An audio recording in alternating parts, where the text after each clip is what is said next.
नमस्कार, आदाब। Crime petrol city crimes अध्याय के आज के एपिसोड में आप सबका स्वागत है। मुंबई जो 80 और 90 के दशक में अंडरवर्ल्ड का गढ़ माना जाता था, आज बदले वक्त की एक नई तस्वीर गढ़ रहा है। आने वाले वर्षों में मुंबई भारत का वो शहर होगा जहां भारत की पहली बुलेट ट्रेन दौड़ेगी। मुंबई की रफ्तार भारत के बाकी शहरों से हमेशा कई कदम आगे रहती है, लेकिन मुंबई में होने वाले अपराधों ने भी अब वो रफ्तार पकड़ ली। टॉप 3 सिटीज में आता है और बच्चों के साथ होने वाले अपराधों का आंकड़ा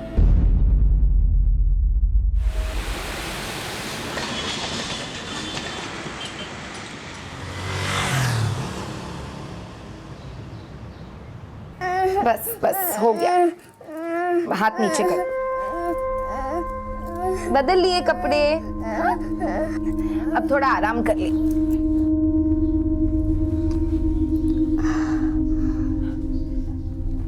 होमवर्क खत्म किया? नहीं, वो पेट में दर्द हो रहा है। पढ़ाई पे ध्यान दे। अगर इस बार तू अच्छे नंबर लाया ना तो तुझे साइकिल जरूर देंगे।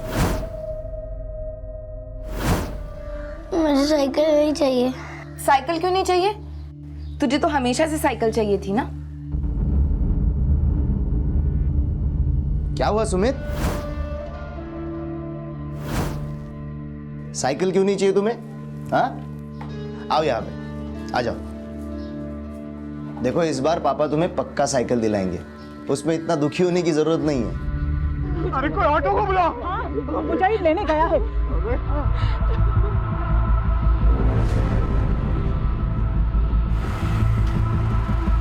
चल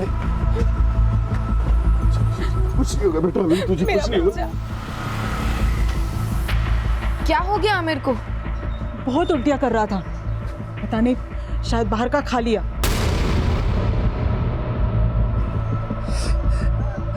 पापा, पापा मुझे गलती हो गई। पापा,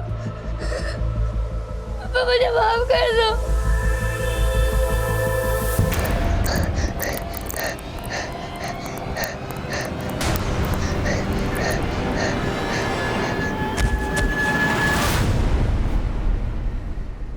पापा मुझे गलती हो गई।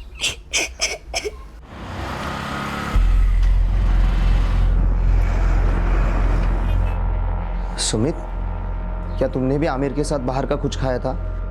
आरती, तुम नींबू पानी लेके आओ, शायद इसके पेट में सच में दर्द है। सुमित,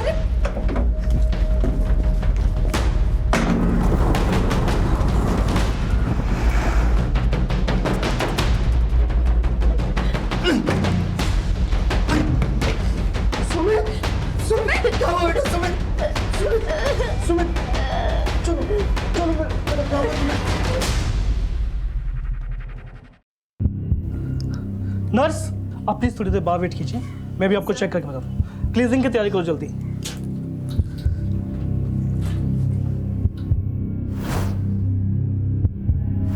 सुमित बेटा, आँख खोल, आंखें खोल बेटा, आंखें खोल। डॉक्टर, आमिर कैसा है? आप घबराइए मत, आपका बेटा अब खतरे से बाहर है। हालांकि उसकी जान भी जा सकती थी, लेकिन हमने उसे बचा लिया। ये एक पुलिस केस है तो मुझे कुछ। डॉक्टर, हम आमिर को घर लेकर जा सकते हैं? आप ले जा सकते हैं, मगर ये शबनम, तुम जाकर आमिर का ध्यान रखो, मैं रिक्शा लेकर आता हूँ। पापा, सॉरी। सॉरी क्यों बोल रहा है बेटा? वो मैंने और आमिर ने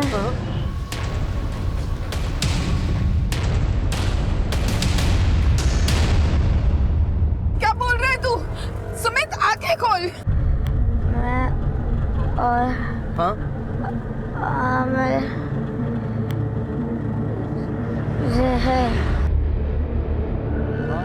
तो 10-12 साल की उम्र के बच्चों ने ऐसा कदम क्यों उठाया?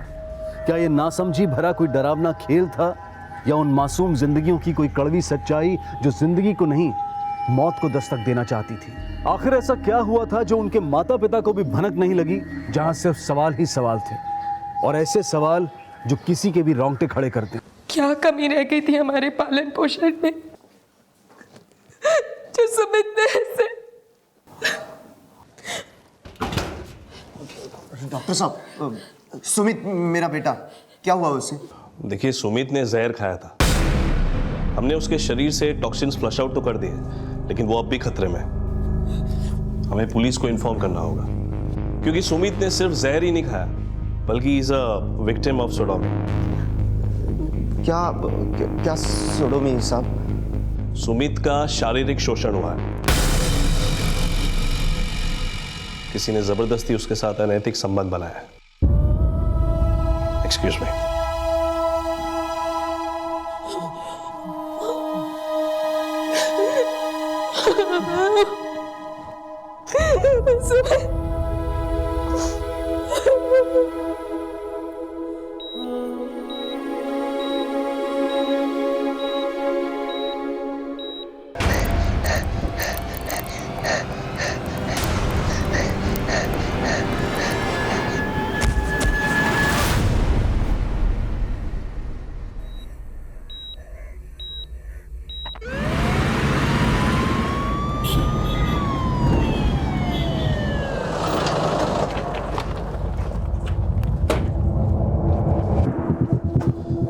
सर, जो सुमित नाम का बच्चा लाया गया था उसे सेप्सिस है। इन्फेक्शन पूरी बॉडी में फैल चुका है।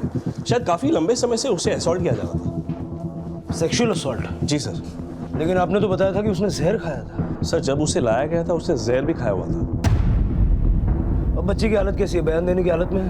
नहीं सर, हमने किसी तरह बच्चे की जान बचा ली। अब कुछ कह नहीं सकते, रिकवर होने में उसे कितना समय लगेगा।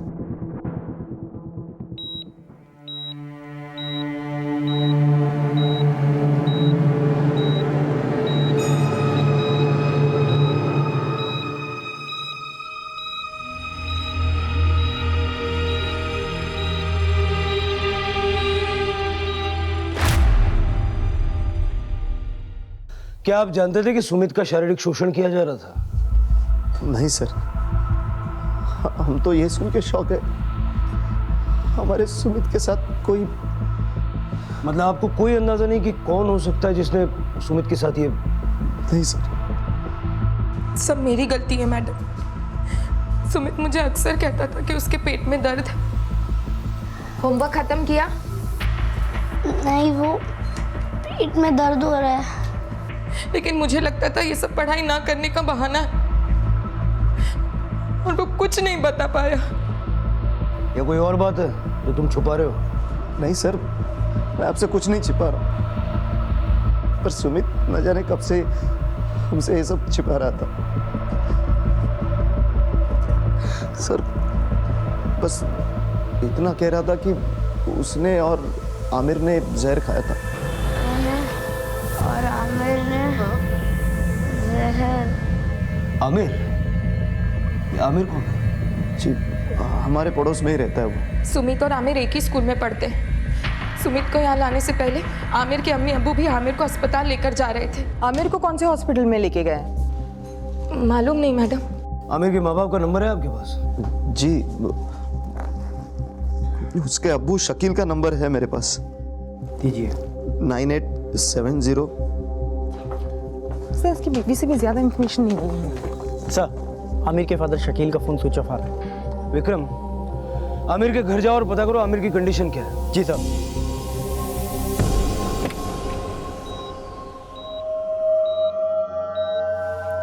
आरती, अभी तुम घर जाओ और पीयूष को संभालो। शांति मौसी का फोन आया था, बोल रही थी पीयूष बहुत रो रहा है। आरती, हिम्मत रखो। कैसे हिम्मत रखो? पता नहीं कौन हैवान होगा जिसने इसके साथ... वो जो भी है, सुमित के होश में आते ही उसका नाम पता चल जाएगा। हम छोड़ेंगे नहीं उसे। अभी तुम घर जाओ, पीयूष को तुम्हारी जरूरत है।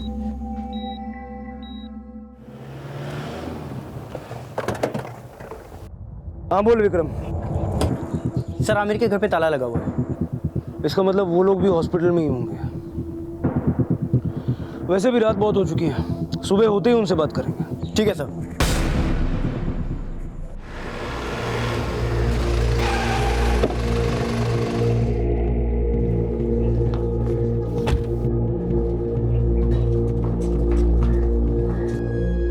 पीछे जाइए, पीछे जाइए, पीछे पीछे पीछे पीछे।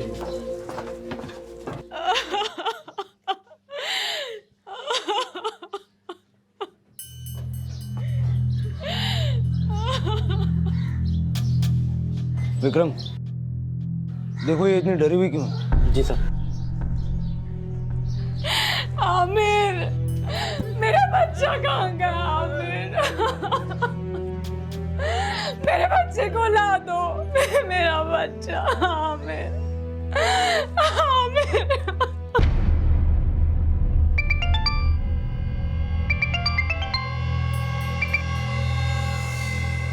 हाँ बोलो आरती। मुझे सुमित को लेकर बहुत घबराहट हो रही है।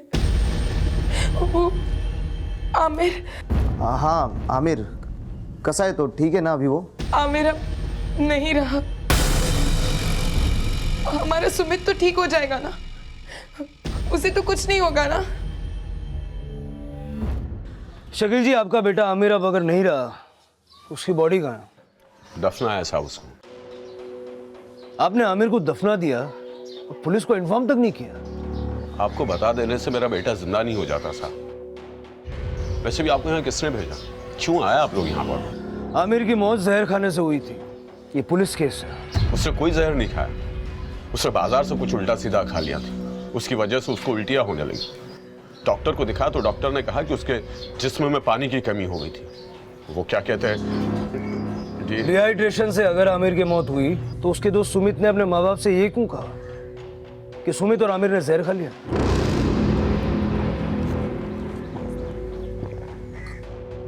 देखिए साहब, कौन क्या कहता है या कौन क्या नहीं कहता, मुझे उससे कोई फर्क नहीं पड़ता। लेकिन हाँ, मेरे बेटे आमिर ने जहर नहीं खाया था। लेकिन सुमित ने जहर खाया था और उसका शारीरिक शोषण भी हो रहा था, और शायद आमिर के साथ भी ऐसा ही कुछ हो रहा था। और आप हमसे सच छुपा रहे हैं। मैं अपने मरे हुए बेटे को लेकर झूठ क्यों बोलूंगा साहब? आमिर को कल हॉस्पिटल लेके गए थे ना, उसका डेथ सर्टिफिकेट दिखाओ। डेथ सर्टिफिकेट नहीं है साहब। उसकी मौत रास्ते में ही हो गई थी। अस्पताल वालों ने तो उसे छुट्टी दे दी थी। फिर अब उसको दफना है साहब।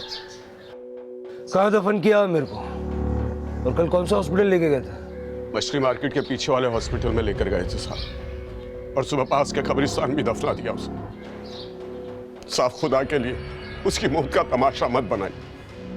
मेरे आमिर ने ना तो जहर खाया था, ना उसके साथ कोई जिस्मानी जबरदस्ती हुई थी। खुदा के लिए साहब, हम लोगों को हमारे हाथ पर छोड़ दिए। सर, मुझे नहीं लगता ये डिहाइड्रेशन आमिर की मौत की असली वजह होगी। ये लोग कुछ छुपा रहे हैं हमसे। रेणुका, सबसे पहले उस कब्रिस्तान से ये कंफर्म करो कि इन्होंने आमिर को वहीं दफनाया है या नहीं।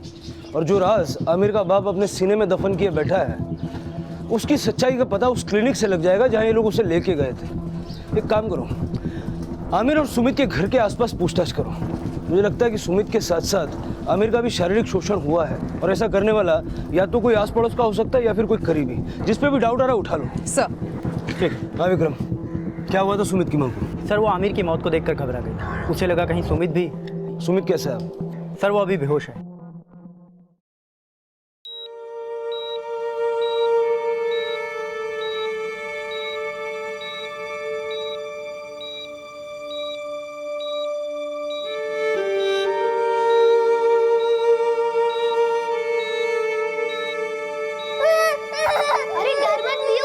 पापा ठीक कर रहे हैं ना, लाइट आ जाएगी। देखा, मैंने कहा था ना, पापा सब ठीक कर देंगे।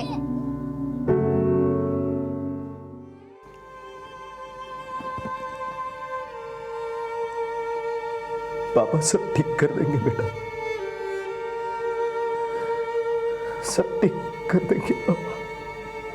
छोटे बच्चों में यह विश्वास सहज ही होता है कि अगर उन्हें कोई भी दुख परेशानी होगी तो उनके माता पिता उसे ठीक कर देंगे।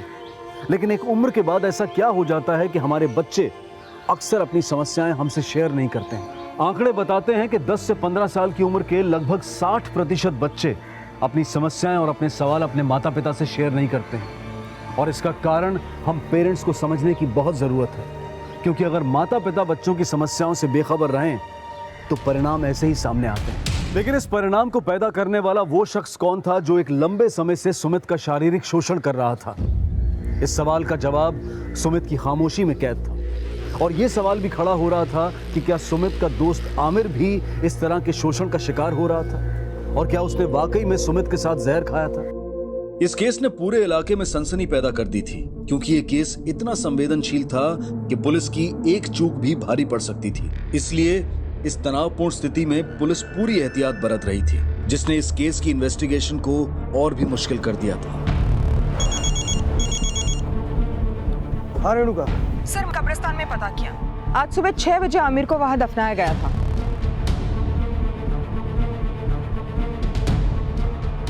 जी हाँ सर, आमिर नाम के बच्चे को यहीं लाया गया था, लेकिन उसे डिहाइड्रेशन नहीं हुआ था, उसने जहर खाया था और हमने उससे बचा लिया था।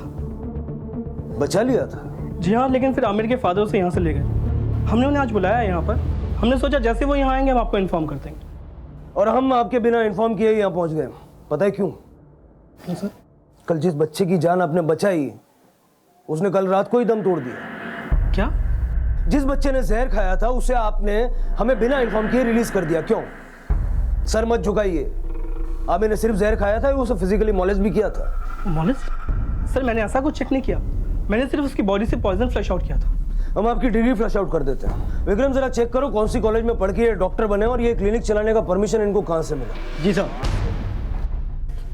सर मुझे लगता है आमिर के साथ भी सुमित की तरह फिजिकल असॉल्ट हुआ होगा। शायद इसलिए बदनामी के डर से आमिर के पेरेंट्स ने हमें बिना बताए उसे दफना दिया। डर से या किसी और वजह से आमिर के बाप ने शान पट्टी तो की है। अब आमिर का पोस्टमार्टम करने के लिए हमें बहुत मशक्कत करनी पड़ेगी। मैं सुमित के माँ बाप से बात करता हूँ, तुम आमिर की माँ से बात करो। बाप कुछ बोल नहीं रहा है, हो सकता है माँ ही बोल दे। सर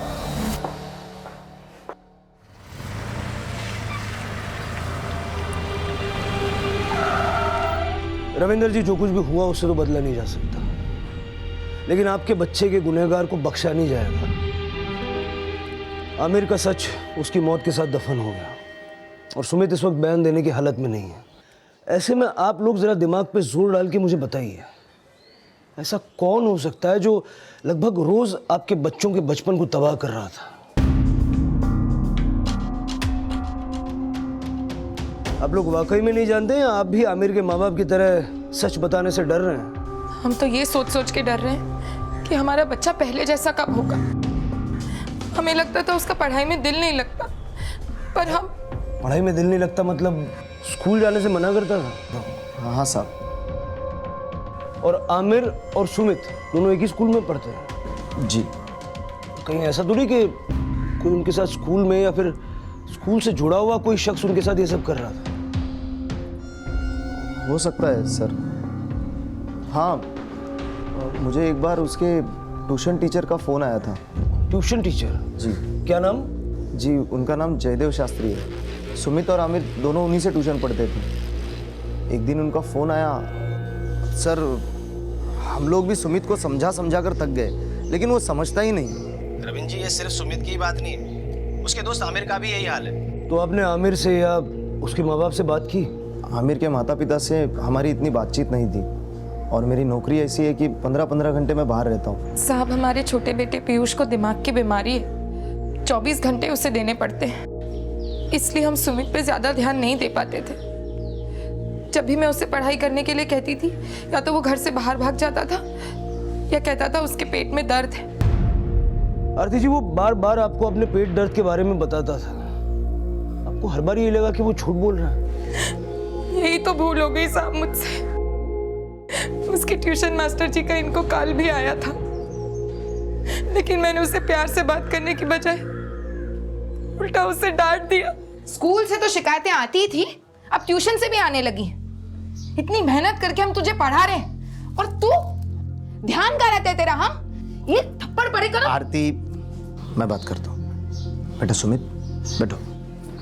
देखो, माँ की बात का बुरा मत मानना, ये तुम्हें डांटती है क्योंकि इससे तुम्हारी फिक्र है।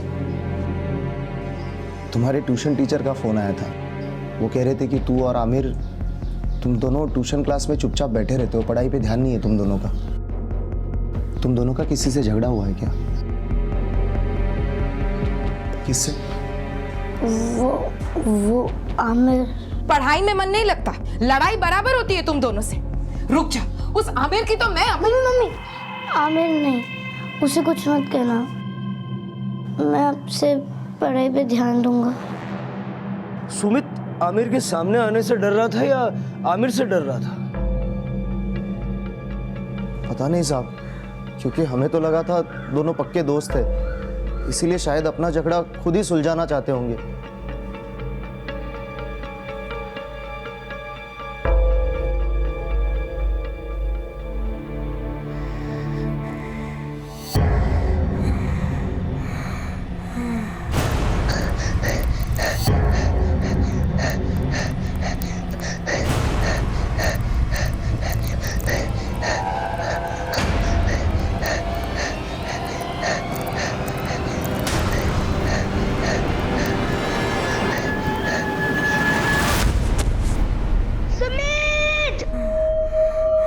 सुमित जिस अत्याचार को भोग रहा था उसका सच उसने अपने माता पिता को कभी नहीं बताया, लेकिन क्या आमिर ने मरने से पहले अपने माता पिता को सब कुछ बता दिया था?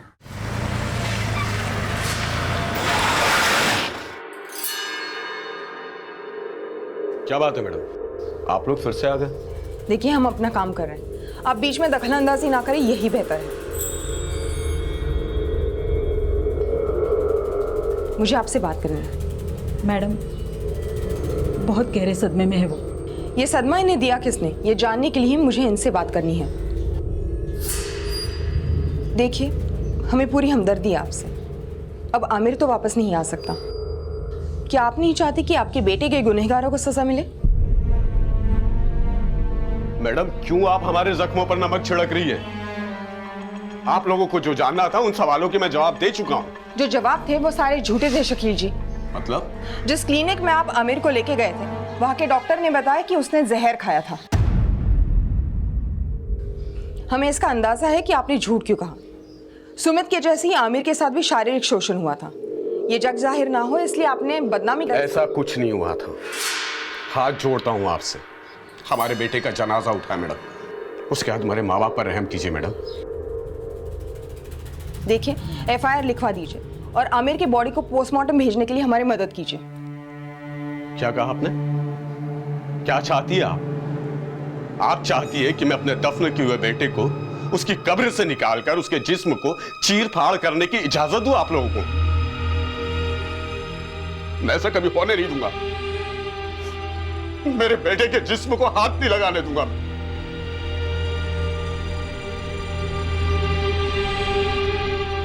सर, आमिर की माँ की चुप्पी बताती है शायद आमिर ने मरने से पहले उन्हें सारा सच बताया होगा। शायद उस दरिंदे का नाम भी जिसने ये घिनौनी हरकत उसके साथ की। हो सकता है रेणुका, लेकिन ये केस इतना सेंसिटिव है कि इसमें हम चाहकर भी पावर का इस्तेमाल नहीं कर सकते। जब तक सुमित के घर वालों की तरह आमिर के घर वाले हमें सपोर्ट नहीं करते, तब तक किसी भी नतीजे पे आना इम्पॉसिबल है। इस केस को किसी नतीजे तक पहुंचाने के लिए पुलिस को अभी काफी मशक्कत करनी थी, क्योंकि हर मोड़ पर एक नया सवाल खड़ा होने वाला था। और आखिर क्या वजह थी कि आमिर के पिता लगातार ये कह रहे थे कि आमिर के साथ शारीरिक शोषण नहीं हुआ था? वजह सिर्फ बदनामी का डर ही नहीं, कुछ और भी हो सकती है।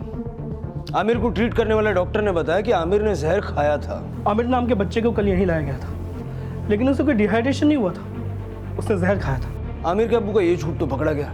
उसने कोई जहर नहीं खाया, उसने बाजार से कुछ उल्टा सीधा खा लिया था, उसकी वजह से उसको उल्टियां होने लगी।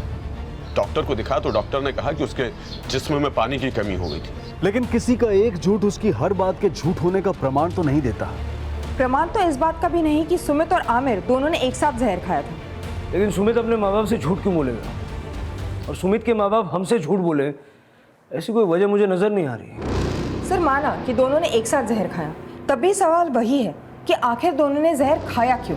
और सवाल यह भी था कि उन्होंने जहर अपनी मर्जी से खाया था या फिर उन्हें जहर खाने के लिए मजबूर किया गया था। जो उनको मजबूर करके लगातार उनका शारीरिक शोषण कर सकता है, अगर वो अपनी पे आए तो उन्हें जहर खाने के लिए भी मजबूर कर सकता है। अगर ऐसा था तो उन्हें मजबूर करने वाला वो वहशी कौन था जो दो मासूमों के शरीर के साथ ही नहीं बल्कि उनके दिमाग के साथ भी खेल रहा था? एक ऐसा घिनौना खेल जिसमें एक जान जिंदगी के लिए लड़ रही थी और दूसरी मौत को गले लगा चुकी थी। सुमित का बचना जितना जरूरी है, उतना ही जरूरी है कि जल्द से जल्द आमिर की बॉडी का पोस्टमार्टम करवाया जाए। लेकिन क्या पुलिस दफनाए जा चुके मृत आमिर का पोस्टमार्टम करवाने में सफल हो पाएगी? आमिर की बॉडी को एक्सह्यूम करने के लिए कोर्ट में अर्जी दायर करवाओ। और सुमित और आमिर के स्कूल और ट्यूशन दोनों जगह बात करते हैं, क्योंकि सुमित के पेरेंट्स के मुताबिक सुमित स्कूल और ट्यूशन दोनों जगह जाने से इनकार करता था। सर,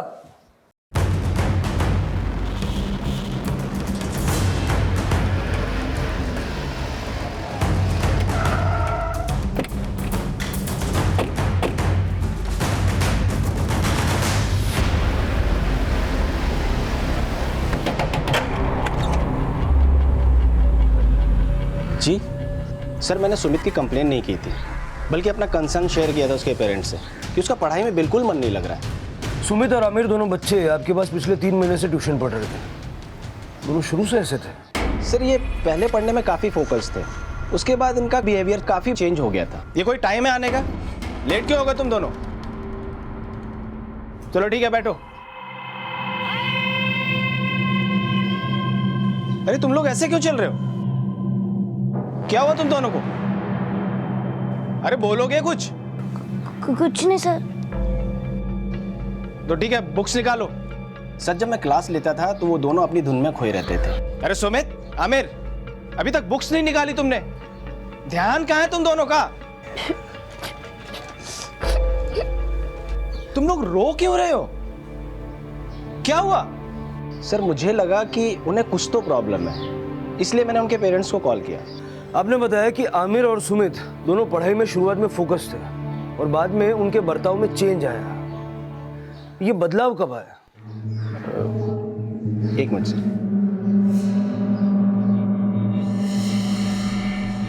सर, मैंने 27 जुलाई को उनके पेरेंट्स को कॉल किया था। उसके 1-2 दिन पहले से ही बच्चों में बदलाव आया था।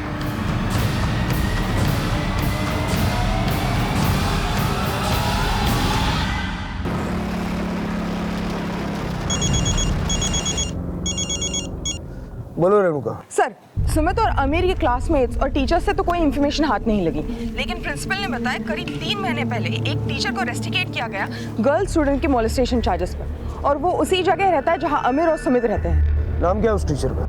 अशोक सरले।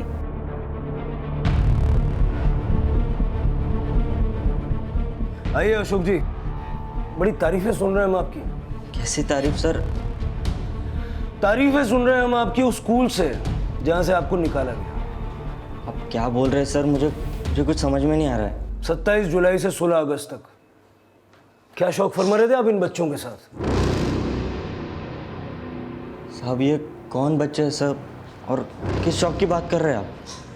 कुछ वैसा ही शौक जो आपने अपने स्कूल में मानसी, शिल्पा और सोनम के साथ फरमाने की कोशिश की और जिसके चलते आपको अपनी नौकरी से हाथ धोना पड़ा। हाँ साहब, वो लड़कियों के साथ मैंने लेकिन साहब उसके लिए मुझे सस्पेंड कर दिया था साहब स्कूल से, और 27 जुलाई को तो मैं मुंबई में भी नहीं था साहब। ये लड़कों के साथ मैंने कुछ नहीं किया साहब। अच्छा, लेकिन जयदेव शास्त्री तो कुछ और ही बोल रहा है तेरे बारे में। कौन जयदेव शास्त्री साहब?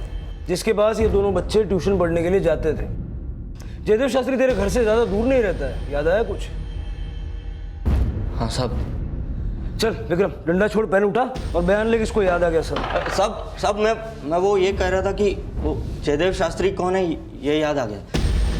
पेन रख दे विक्रम, डंडा ही उठा। नहीं साहब, माफ कर दो साहब, मैंने कुछ नहीं किया साहब, मैंने कुछ नहीं किया है साहब। ये लड़कों के साथ मैंने कुछ नहीं किया है साहब। मैं घर जाने दो साहब, टीचर हूँ साहब, मैंने कुछ नहीं किया, मेरा यकीन करो साहब। साहब जाने दो साहब। जाओ, अगर जरूरत पड़े तो फिर बुलाएंगे। ठीक है साहब, चलो।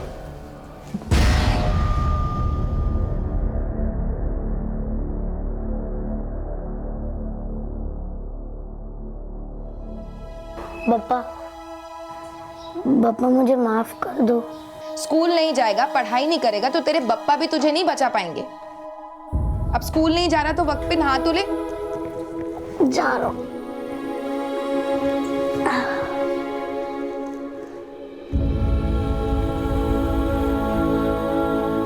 ऐसे लंगड़ाते हुए क्यों चल रहा है? वो कुर्सी से गिर गया था ना। बस मस्ती करवा लो तुमसे। जाओ। आरती जी, वो बार बार आपको अपने पेट दर्द के बारे में बताता था, आपको हर बार ये लगा कि वो झूठ बोल रहा है। एक बार भी उसके दर्द का आपको एहसास नहीं हुआ?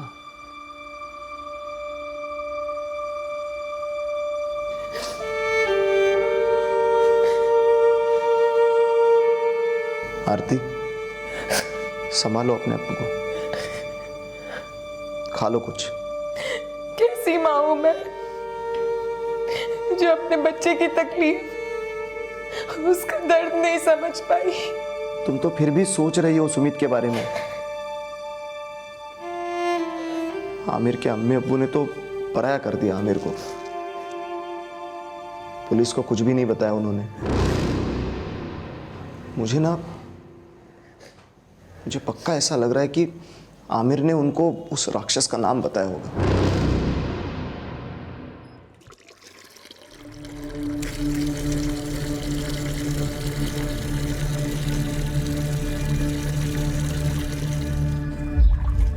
अरे क्या कर रहा है आमिर? मैं भीग जाऊंगी। वही तो जाता हूँ। बदमाश।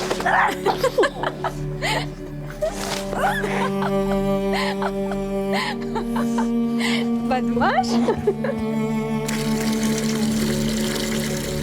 बहुत बुरा लगता है ना दीदी, जब कोई हमारी जिंदगी से चला जाता है, जिसके बिना हमारी जिंदगी एकदम खाली, एकदम सूनी। मैं अभागन तो अपने बेटे का मन नहीं पढ़ सकी दीदी, लेकिन क्या आपको भी कभी एहसास नहीं हुआ कि आमिर किस तकलीफ से गुजर रहा था? शबनम, और कितनी देर पानी भरोगी? चलो घर के अंदर।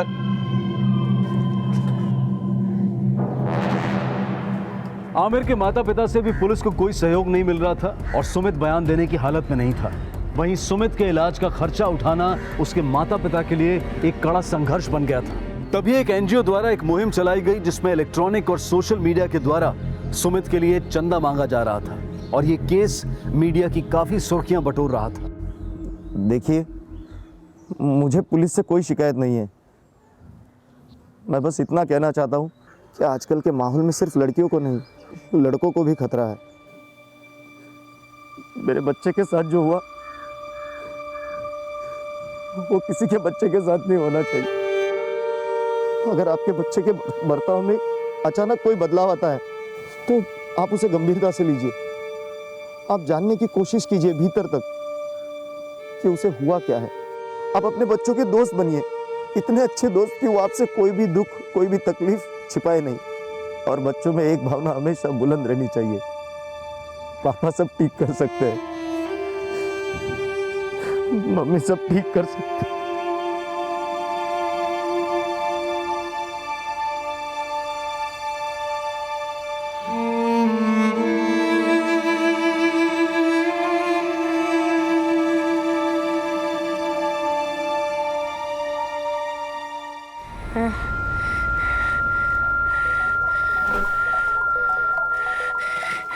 सर, सुमित को होश आ गया है।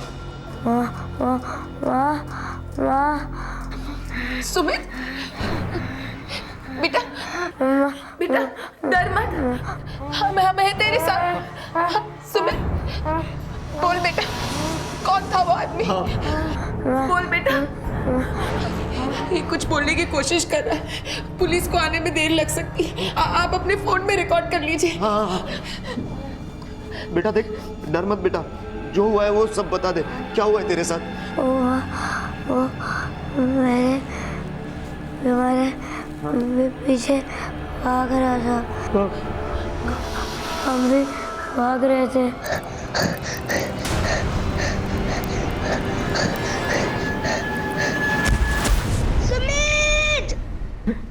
फिर क्या हुआ बेटा? क्या किया उसने तुम्हारे साथ? वो गुस्से से देख रहा था, ऐसा लग रहा था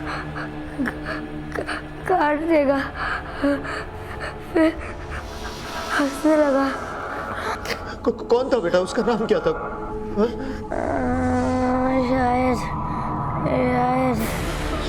शाहिद। ये शाहिद कौन है और क्या किया उसने तुम्हारे साथ? हमें सोच रहे थे, दर्द हो रहा है, छोड़ दो, लेकिन वो गुस्से से देख रहा था। बेटा, कौन गुस्से से देख रहा था? साहब, देखिए शायद इसे कोई भ्रम हुआ है, शायद ये जो बोल रहा है उसे हेलुसिनेट कर रहा है। आप लोग प्लीज ज्यादा सवाल मत कीजिए, उसकी हालत और खराब हो जाएगी। आप लोग प्लीज बाहर जाइए, प्लीज प्लीज। नर्स इंजेक्शन दे रहा, जल्दी। सर अभी सुमित ने शाहिद का नाम लिया था सर। शाहिद? सर। शाहिद कौन? सर हमें नहीं पता वो किस शाहिद की बात कर रहा था। ये देखिए। शायद शाहिद शाहिद, ये शाहिद कौन है और क्या किया उसने तुम्हारे साथ? मैं और हमें चिल्ला रहे थे। सुमित के बयान के आधार पर अब उसके अपराधी शाहिद को ढूंढने के प्रयास किए जा रहे थे, पर सुमित की हालत दिन ब दिन बिगड़ती जा रही थी। और इससे पहले कि पुलिस सुमित के अपराधी शाहिद को आइडेंटिफाई कर पाती, सुमित ने आखिरकार दम तोड़ दिया।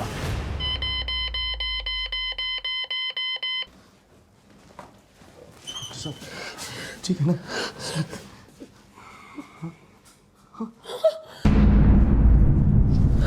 ठीक, कुछ नहीं हुआ।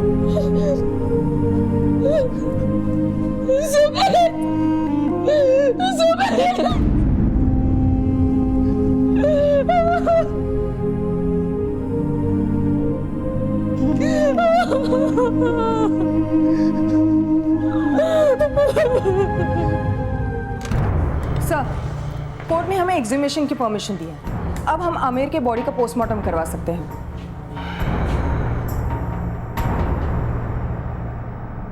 अच्छा हुआ हमारे सुमित को शांति मिल गई, दर्द से मुक्ति मिल गई उसे।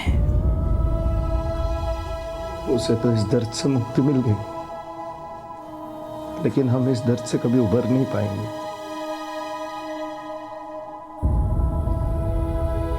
सुमित, तेरे मम्मी पापा तुझसे बहुत प्यार करते हैं। आज मैं तेरी कसम खाकर कहता हूं, तेरे गुनहगार को मैं छोड़ूंगा नहीं, तुझे न्याय दिला कर रहूंगा। सुमित,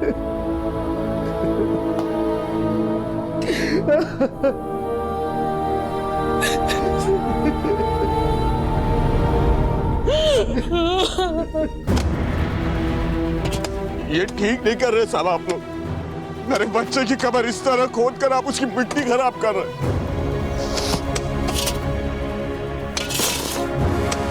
रुको, अब पुलिस के पास सिर्फ एक लीड थी, एक नाम था शाहिद।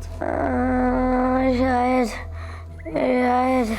इस शाहिद का ना तो कोई सरनेम था, ना कोई पहचान थी, ना कोई पता था और ना ही कोई चेहरा। ये केस खत्म होता नजर आ रहा था, लेकिन दो मासूमों की तबाह जिंदगी को इंसाफ की दरकार थी। ये इंसाफ बहुत जरूरी था, लेकिन कैसे, ये सवाल अब भी अपने जवाब ढूंढ रहा था। सर आप कुछ करते क्यों नहीं? अब तो आपको उसका नाम भी पता है, पकड़ते क्यों नहीं उसे? देखिए, हम पूरी शिद्दत से अपना काम कर रहे हैं। शाहिद नाम वाले कई लोगों को हमने गिरफ्तार किया, लेकिन उनमें से किसी का इस घटना में कोई हाथ नहीं है। हम अपनी तरफ से पूरी कोशिश कर रहे हैं। अब आप अपनी कोशिश करो और मैं अपनी करूंगा। मेरे बेटे को मैं न्याय दिला कर रहूंगा।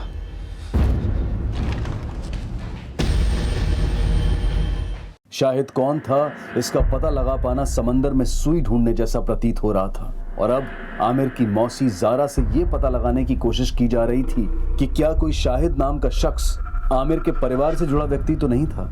आप अकेले रहते हैं? मेरा मतलब है आपके पति आपके साथ नहीं रहते क्या? कई साल पहले वो दुनिया से रुखसत हो गए। मैंने अकेले अपने बेटी की परवरिश की है। वैसे आपका बेटा है कहाँ? दिखाई नहीं दे रहा। उसके मामा के यहाँ लखनऊ गया है।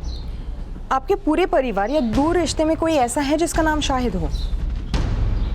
हाँ, मेरे मामा के लड़के का नाम शाहिद है, लेकिन वो कई सालों से सऊदी में रहता है। आप शाहिद के बारे में क्यों पूछ रही है? सर, आमिर के परिवार का किसी भी शाहिद नाम के इंसान के साथ कोई लेना देना नहीं है। हाँ, एक शाहिद है, लेकिन वो कई साल से सऊदी में रहता है। मुझे लगा था कि ज़ायरा से कोई लीड मिलेगा, मगर जब... ज़ायरा कौन? सर, आमिर की अम्मी शबाना की बहन। वो विडो है और अपने 19 साल के बेटे मुजाहिद के साथ आमिर के बगल वाली गली में रहती है। क्या नाम बताया? ज़ायरा। नहीं, उसके बेटे का क्या नाम बताया? मुजाहिद।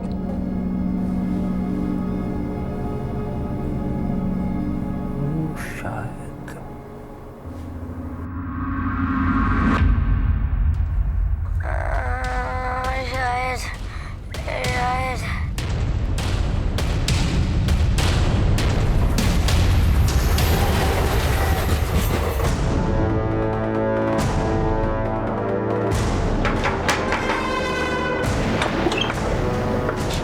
मुजाहिद है?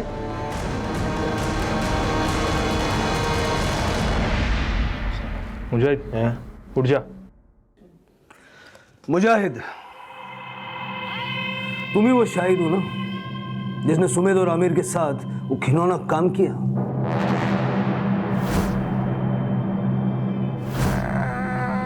शायद। मुजाहिद ही शाहिद है। शायद सुमित मुजाहिद कहना चाहता था, लेकिन सुना ही शाहिद दिया होगा। तूने जो कुछ भी किया है खुद से बताएगा या तेरे गले में हाथ डाल के बुलवाए? इधर उधर क्या देख रहा है? डॉक्टर से परमिशन लेके तुझे यहाँ पूछताछ के लिए बिठाया, समझा? सर, एक दिन मैं नशा करके घर जा रहा था। जाते वक्त उन्होंने झाड़ियों के पीछे दोनों को देखा। मजा आया ना आज? हाँ, बहुत मजा आया। चल।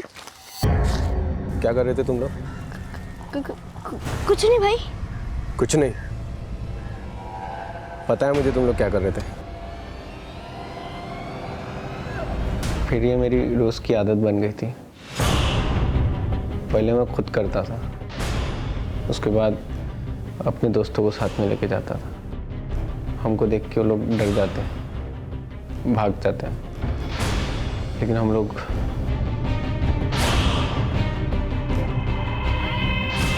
सर, पता नहीं मुझे क्या हो गया था। मुझे कुछ समझ में नहीं आ रहा था मैं क्या कर रहा हूँ, इसका अंजाम क्या होगा।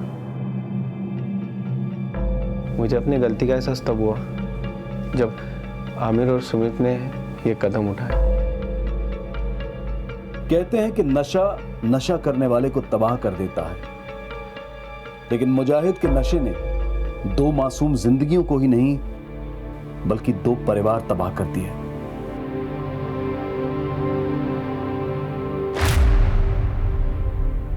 मुजाहिद ने यह कबूल किया कि वो और उसके दोस्त सुमित और आमिर का शारीरिक शोषण कर रहे थे, लेकिन सुमित और आमिर की मौत वो इस केस का ऐसा सवाल है जो अब भी रहस्य बना हुआ है कि आमिर और सुमित ने जहर क्यों खाया था।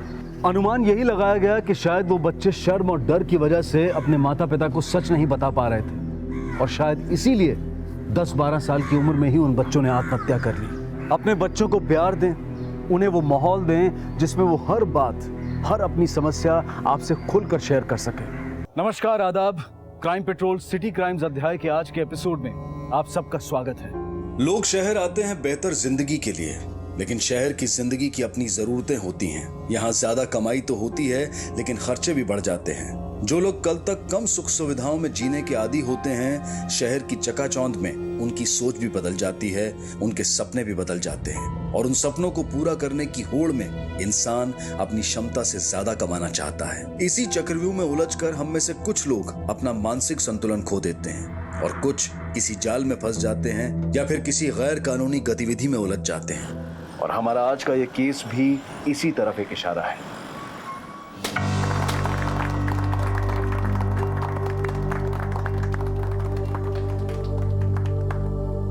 भाइयों और बहनों, आज मुझे आपके सामने ये बताते हुए बड़ी खुशी हो रही है कि आज हम सबकी मेहनत से अहमदनगर के हमारे इलाके में इस पथपेड़ी का उद्घाटन होने जा रहा है। और ये शुभ कार्य करने के लिए मैं यहाँ पर आमंत्रित करना चाहूंगा भवानी साड़ी केंद्र की सरिता मोरे जी को, क्योंकि आज इन्हीं की बदौलत हमारे इस इलाके में हर कोई खुशहाल और सेहतमंद है। इसीलिए तो हम सब लोग इन्हें देवी मानते हैं। सरिता जी, हम सब की तरफ से मैं आपको विनती करता हूं कि आपके शुभ हाथों से इस पथपेड़ी का उद्घाटन करें।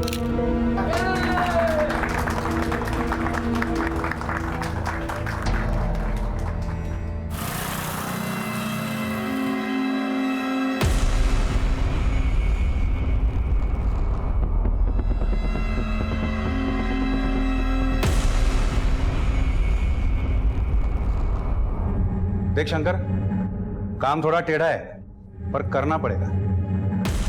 साहब, सीधे काम के लिए आप मुझे क्यों याद करते? बोला ना। हमें नहीं मालूम हम जो कर रहे हैं वो सही है या गलत।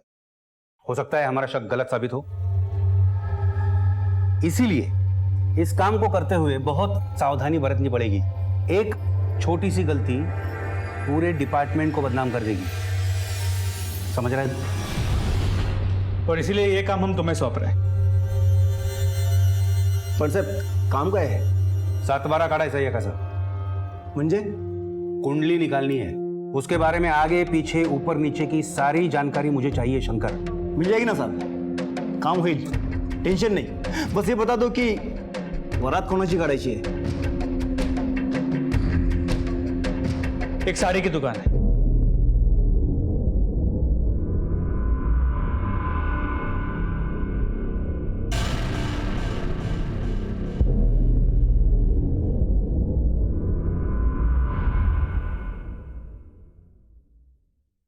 महाराष्ट्र के अहमदनगर शहर में साड़ी की एक दुकान आखिर पुलिस के लिए इतनी अहम क्यों हो गई थी?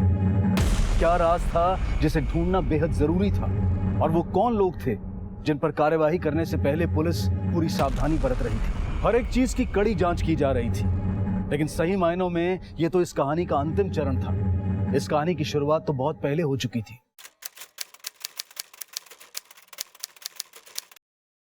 आई बस झालं, तुला किती वेळा सांगितलंय मुझे शादी नहीं करनी, मतलब नहीं करनी। शादी नहीं करनी है तो क्या सारी उम्र घर में बैठी रहेगी? आई मैं शादी करना चाहती हूँ, लेकिन इस लड़के से नहीं। क्या झालं? क्या खराबी है इस लड़के में? कैसे समझाऊं? ये लड़का गांव में रहता है। अरे तू कौन से शहर में पली बड़ी है? बिल्कुल सच कहा तुमने, मेरा पूरा बचपन इस गांव में बीत गया, पर मुझे अब मेरी जिंदगी नहीं काटनी है। आई बाबा, मैं शहर जाना चाहती हूँ, मुंबई जैसे शहर। मैं बहुत सारा पैसा कमाना चाहती हूँ, वहाँ मेरा घर होगा। मैं शहर में रहना चाहती हूँ। मैं उसके लिए कुछ भी कर सकती हूँ। सरिता भानावर, ये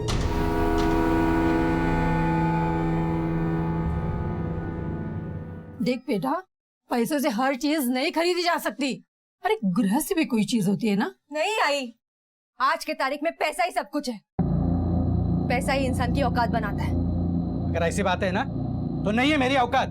अरे नहीं है मेरी औकात तेरे लिए शहर से कोई ना बड़ा अमीर लड़का ढूंढ के लाने के लिए। लेकिन बाबा मेरी बात तो सुनिए। बस बहुत हो चुका है।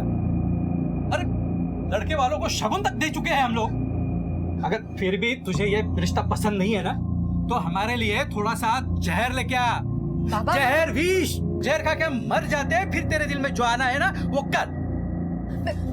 तो तुम्ही कुठे चाललात?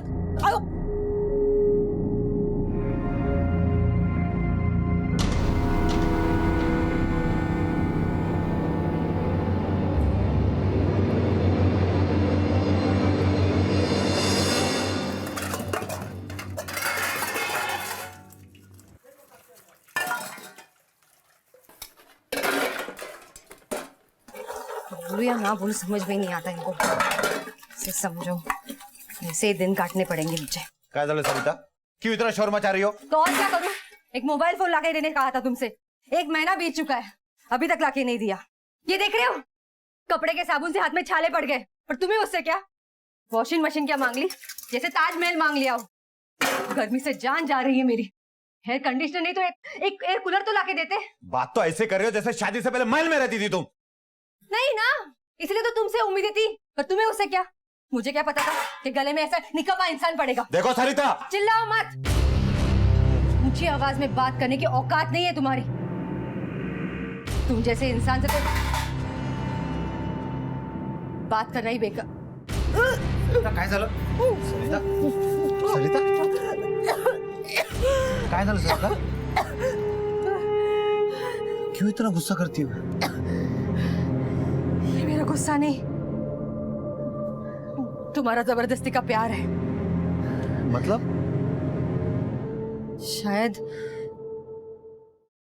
शायद मैं पेट से हूँ। अरे ये तो खुशी की बात है। हाँ, मी बाबा होणार आहे, मला मुलगा होणार आहे सरिता। मी खूप खुश आहे। चुप रहो। इस खुशी के साथ साथ जिम्मेदारी भी आएगी, उसका क्या करोगे? सरिता तू टेंशन नको क्यों, मी आहे ना। अरे तुम हो ना, इसीलिए तो। सरिता, सरिता, अरे माझ्या शोना, अरे शोना राजा, कोणावर गेला रे तू? आईवर की बाबावर? अरे वा,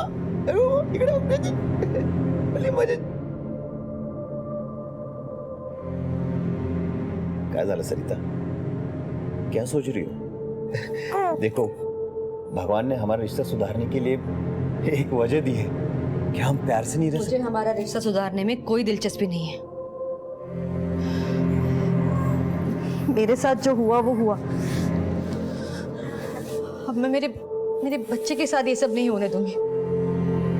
मुझे इसे एक बहुत अच्छी जिंदगी देनी है, जिसके लिए मुझे बहुत सारे पैसे कमाने पड़ेंगे, बहुत सारे पैसे। और मुझे इसके लिए कोई भी कीमत चुकानी पड़े तो मैं चुकाऊंगी।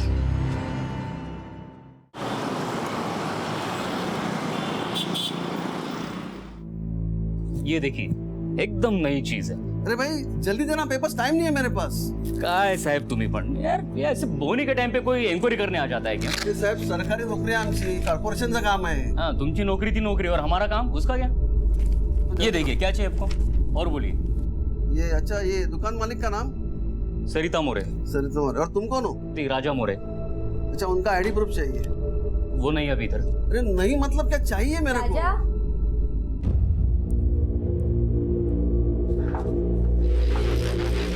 क्या हुआ? क्यों सुबह सुबह इन पर बिगड़ रहे हो? देखो ना, काम के टाइम पे इंक्वायरी करने आ जाते हैं। जाओ तुम अपना काम करो, मैं देखती हूँ। मैडम तुम्ही कौन? मैं सरिता मोरे। मैडम आपका आईडी प्रूफ चाहिए। ओह, एक मिनट। ये आईडी प्रूफ। अरे वाह मैडम, आपकी फोटो बहुत अच्छी है। Thank you so much. सभी पेपर्स तो मुझे मिल गए। हाँ। लेकिन एक बात पूछना मैं भूल गया। पूछिए ना। कब से शुरू हुई है दुकान? बस यही कोई 4-5 साल पहले। अरे आपको चाय पानी लेंगे? हम बैठे ना थोड़ी देर यहाँ। अरे नहीं मैडम, शुक्रिया। फिर कभी आऊंगा। जरूर। थैंक यू, थैंक यू, नमस्ते। थैंक यू, नमस्ते, नमस्ते।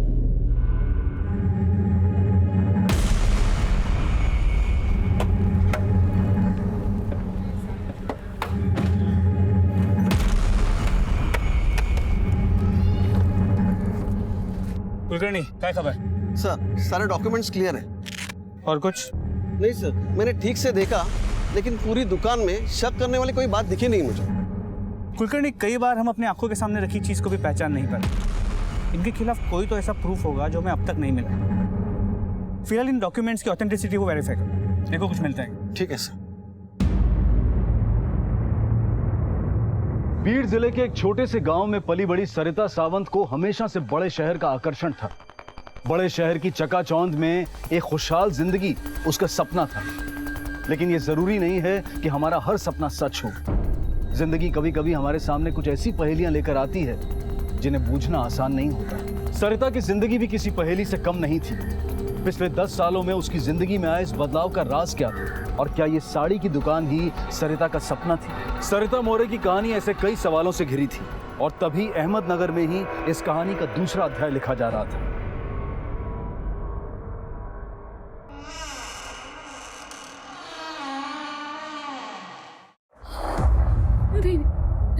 नहीं, प्लीज प्लीज प्लीज, मुझे मेरे हाल पे छोड़ दो। मैं ये काम नहीं करूंगी। प्लीज प्लीज प्लीज प्लीज नहीं। बहुत हो गया जानवी, मैं जो बोल रहा हूँ वो चुपचाप करो, किसी को कुछ भी पता नहीं चलेगा। नहीं, मुझसे ये काम नहीं होगा। मुझसे पाप बंद कराओ प्लीज।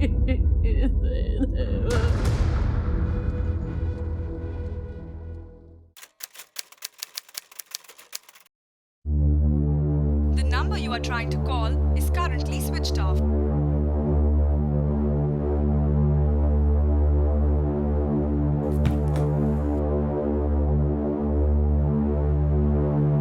तुझे अभी भी उम्मीद है क्या? इसी उम्मीद के सहारे तो जिंदा हूँ माँ। लेकिन बेटा, इस छोटी उम्मीद पर कब तक जिंदा रहेगी तू? कभी ना कभी तो सच्चाई का सामना करना ही पड़ेगा ना। अगं कशाला समजवते तिला? वाटेल ते करू दे तिला। करो, तुम्हारी जो मर्जी आए करो। देख, ये सब मैं सही नहीं सकता। मैं जहर पीकर अपने आप को खत्म ही कर देता हूँ। बाबा, हाँ, अरे बाबा नहीं, बाबा आई शपथ सांगतो, मला जगायची इच्छाच नाहीये।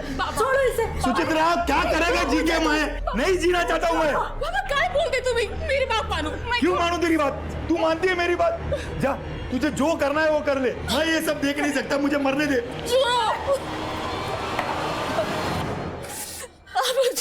मैं आपकी बात मानूंगी, जो बोलोगे वही करूंगी, कुछ नहीं पूछूंगी। ये सब मत करो प्लीज। देखो बेटा, मैं समझता हूँ तू किस दर्द से गुजर रही है, मुझे एहसास है, मगर बेटा मैं जो कुछ भी कर रहा हूँ तेरी भलाई के लिए कर रहा हूँ। अगर तुझ्या भल्यासाठीच सगळं करतोय ना ग।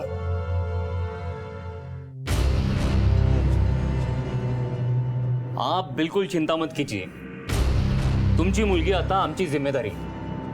हाँ, पर उसे कुछ होगा तो नहीं ना? अरे काका क्यों टेंशन लेते हो आप? हाँ, उसके साथ कुछ गलत नहीं होगा। हाँ, लेकिन मामला थोड़ा पेचीदा है, इसलिए किसी को कानों कान खबर नहीं होनी चाहिए, समझ गए ना आप? हाँ? हाँ। एक काम करिए, 6,000 रुपये जमा कर दीजिए बस।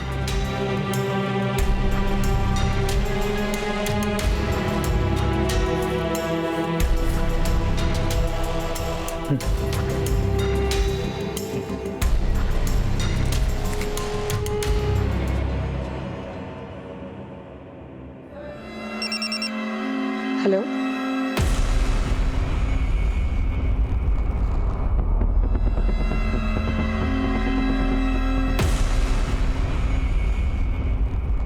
आखिर क्या हुआ था जाह्नवी के साथ? क्यों उसके माता पिता उसकी मौत का कारण बन गए? कौन सा राज था जिसे दबा दिया गया? लेकिन कहते हैं ना कि पाप का घड़ा एक ना एक दिन भरता ही है। मुजरिम चाहे कितनी भी खैर मना ले, एक ना एक दिन कानून की गिरफ्त में आता ही है। इस कहानी में अभी कई मोड़ आने बाकी थे, कई सनसनीखेज खुलासे होने बाकी थे, नए किरदार जुड़ने बाकी थे।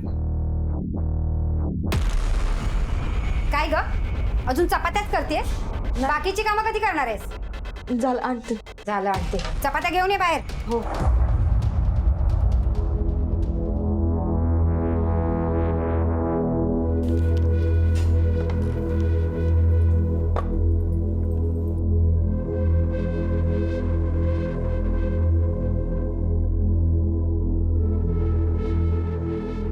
आई, सब्जी में नमक कम है क्या? जेवणात लक्ष कुठे असतं हिचं? खाने में नमक कहाँ से होगा? आणि कौन सी मनुष्य घड़ी थी जब ये हमारे घर में आई? ये मनुष्य कहीं मर क्यों नहीं जाती? आई, भगवान के लिए मुझे कुछ बोलने देगी तू? सुनो, तुम दोनों मियाँ बीवी जाके फैसला करो, बात को खत्म करो। दे मीठ आता. ये तू चल चल आता. चल तू आता. ये इकडे. ऐकलंस ना काय बोलतायत ते? अब तू ही बता मुझे क्या करना है? लेकिन सिर्फ नमक की वजह से इतना बड़ा तमाशा करने की क्या जरूरत थी? आरती, आई बाबा जो बोल रहे हैं ना वो बात मान ली तो ठीक है, पर तुझे क्या लगता है वो तुझे इस घर में रहने देंगे? देख, छोटी छोटी बात पर ताने कसेंगे आरती, समझ रही है तू? तो तुम क्या चाहते हो? सर, सरिता मोरे के कॉल रिकॉर्ड से पता चला है कि पुणे के एक बोर्डिंग स्कूल में अक्सर बात करती थी और वो महीने में एक बार पुणे जाती भी थी। शिंदे, हो सकता है कि पुणे के उस स्कूल से हमें उसका अतीत का कोई खोया हुआ पन्ना मिले। एक काम करो, अपनी एक टीम को लेकर तुरंत पुणे जाओ। सर,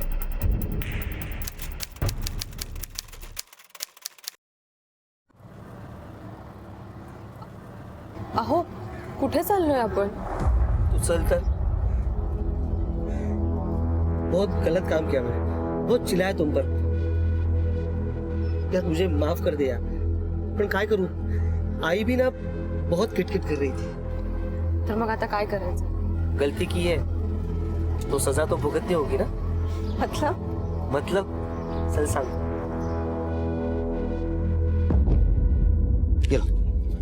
हर बार मतलब पूछती है. चल तुला आज नवीन साडी घेऊन देतो. अरे वाह, आज बड़ा प्यार आ रहा है अपने माझी बीवी बायको पर. आहेच तशी. आइए सेठ, बैठिए बैठिए। हाँ, इधर क्या?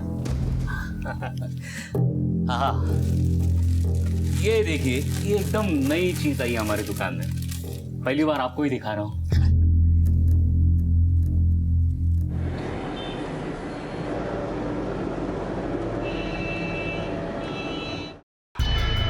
यस ऑफिसर, इस लेडी को मैं पर्सनली जानता हूँ। इनका बेटा हमारे स्कूल में ही पढ़ता है, लेकिन आपको इनका नाम किसी ने गलत बताया।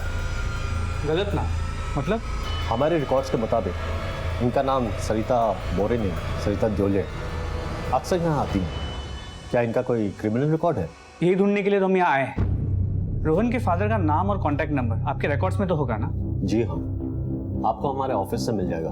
एक और बात, मुझे रोहन से मिलना है। देखिए ऑफिसर, एक्चुअली सब आप बच्चे की चिंता मत कीजिए, I handle the situation, please. Yes sir. Rohan Deole class 7 से जो है उसको यहाँ लेके आओ। Okay sir. Thank you. Rohan हे तुझ्यासाठी, मी तुझ्या वडिलांचा ना खूप जुना फ्रेंड, त्यांच्या शाळेचा फ्रेंड। सच? 100%। मुझे तुम्हारे पापा को मिलना है। वो आजकल रहते कहाँ हैं? वो हमारे गांव में रहते हैं, कुलगांव। कुलगांव? लेकिन तुम्हारी माँ तो अहमदनगर में रहती है ना? हाँ, जब मैं छोटा था ना तब मेरी मम्मा ने मुझे कहा था कि पापा उनसे बहुत फाइट करते, इसलिए मेरी मम्मा उनसे अलग रहती है। अच्छा, तुम्हें तुम्हारे पापा अच्छे लगते हैं? मुझे दोनों भी अच्छे लगते हैं। तो मैं अब जब पापा से मिलूंगा ना, उनसे कहूंगा कि मम्मा से फाइट ना करें, ठीक है? थैंक यू बेटा। You can go now. Yes sir.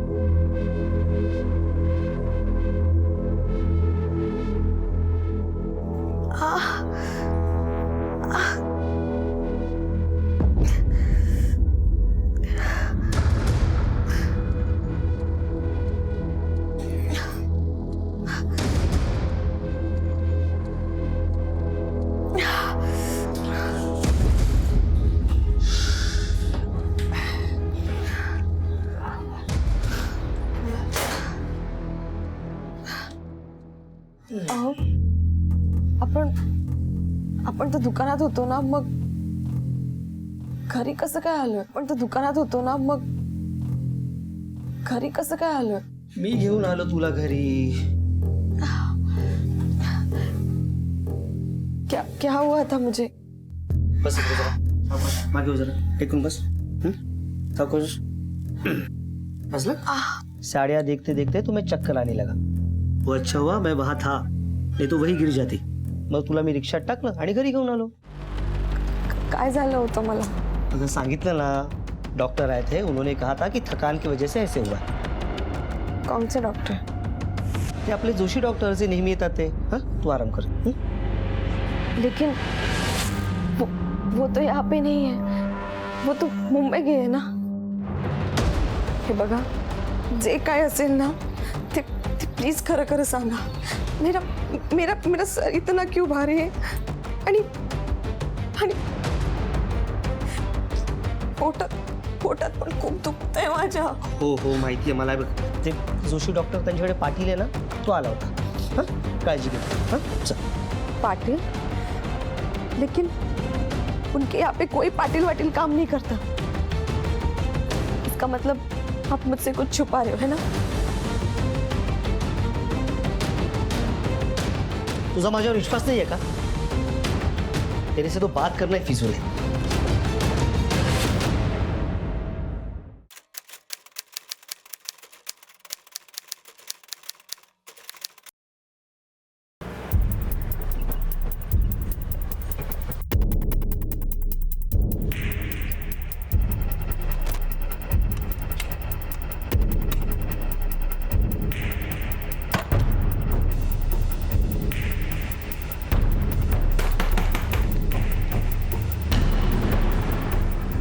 Light और फैन चालू है, मतलब घर में कोई तो होना चाहिए। चेक करो घर में। सर।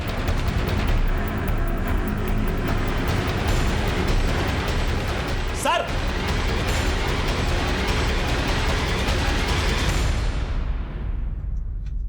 क्या हुआ ऐसे? मुंह से बहुत बास आ रही है, लगता पिया हुआ है। पानी डाल इसके मुंह पे। सर।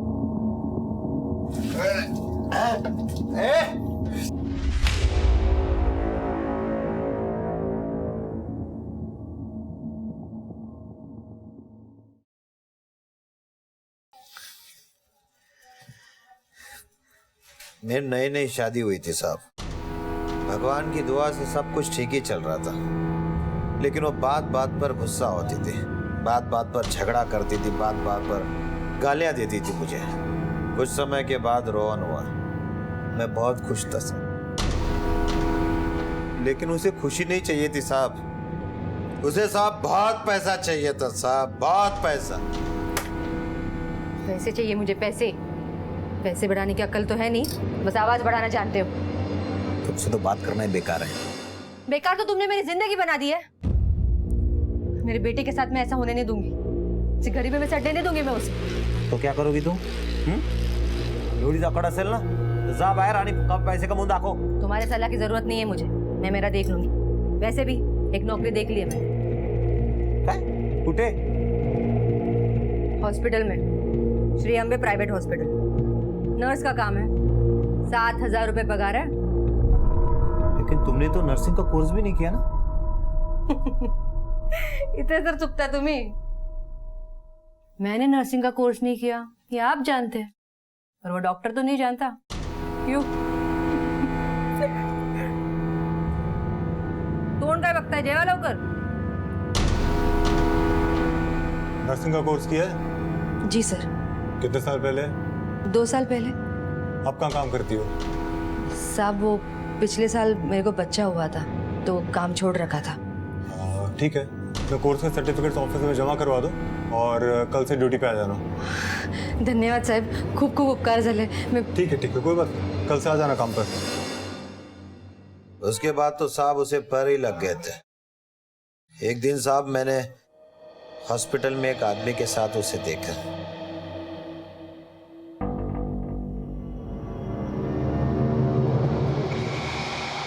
वैसे हाथ बहुत पसंद आया तुम्हारा। म्हणजे? इंजेक्शन देती हो तो पता ही नहीं चलता। पता कैसे चलेगा, ध्यान तो कहीं और रहता है तुम्हारा। पता है तुम्हें? हाँ, सब पता है मुझे।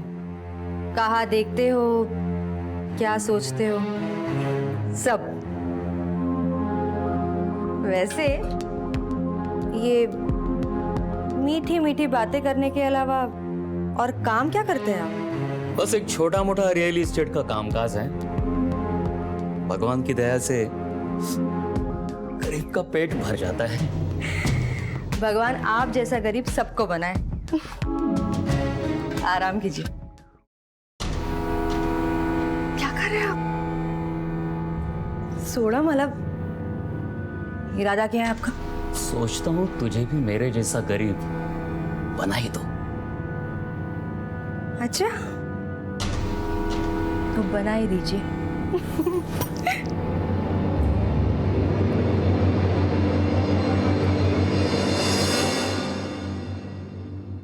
उसके बाद साहब वो वहां नहीं रोकी, वो गंदगी मेरे घर तक लेके आए। मुझे तो लगा था तुम पिछले हफ्ते आओगे। ना कोई कॉल, ना कोई मैसेज। क्यों? अरे एक डील के चक्कर में पुणे गया होता मैं। झाली डील? मैं जाऊं और डील ना हो, ऐसा कभी हो सकता है भला? पूरे 5 लाख का कमीशन उठाया इस बार। 5 लाख? राजा अब बस हो गया। मैं ऐसे चोरों की तरह चुपके चुपके तुमसे नहीं मिलना चाहती। तो बताओ क्या करना है? मुझे इस घर से बाहर निकालो। मैं तंग आ चुकी हूँ, दम घुटता है मेरा यहाँ। वो इंसान ना ही खुद आगे बढ़ता है और ना ही मुझे बढ़ने देता है। तो छोड़ दो उसे, अगले हफ्ते आता हूँ। सच? तुम्हारी कसम। राजा। सरिता, तो यह है तुम्हारे पैसे कमाने का धंधा? और तुम्हें? संतोष, संतोष क्या कर रहे हो? छोड़ा इसे। पहले मुझे शक था लेकिन अब यकीन हो गया कि इसी के साथ तेरा चक्कर चल रहा है। अपना बोरिया बिस्तर बांध और निकल मेरे घर से, और दोबारा तुम्हारी ये मनु सूरत मुझे मत दिखाना। देख।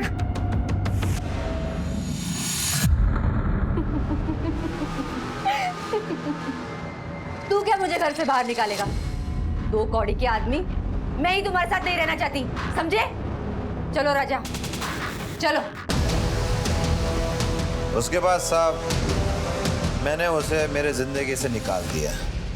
कोर्ट में लीगल प्रोसेस की मैंने डिवोर्स के लिए।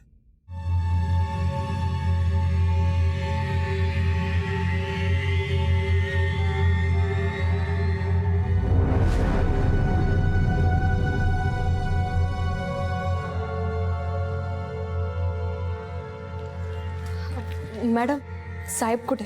साहब वहाँ है.